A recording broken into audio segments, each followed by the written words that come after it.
Саламатсыңарбы балдар. Биздин бүгүнкү темабыз жалаң жана жайылма сүйлөмдөр.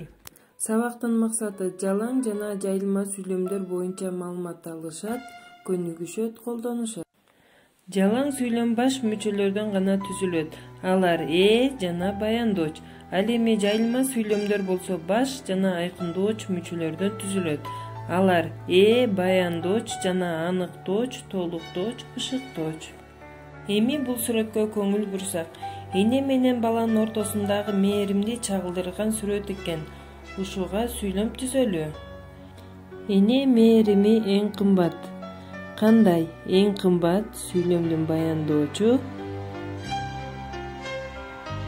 Эмне кымбат? Эне мээрими сүйлөмдүн ээси. Мына балдар, бул жалаң сүйлөм болуп атат. Баш мүчөлөрдөн гана түзүлүп атат. Жана баяндооч. Мына балдар, бул сүрөттөн эмнени көрүп атасыңар? Кыргыздын улуттук оюндары кыз куулмай. Биз ушуга сүйлөм түзөбүз. Кыз куулмай чоң майрамдарга ойнолот. Эмне болот? Ойнолот сүйлөмдүн баяндоочу. Эмне ойнолот? Кыз куулмай сүйлөмдүн ээси.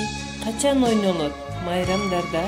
Бул ышыктооч. Сүйлөмдө баш жана айкындооч мүчөлөр катышты. Бул жайылма сүйлөм болот. Көрдүңөрбү балдар?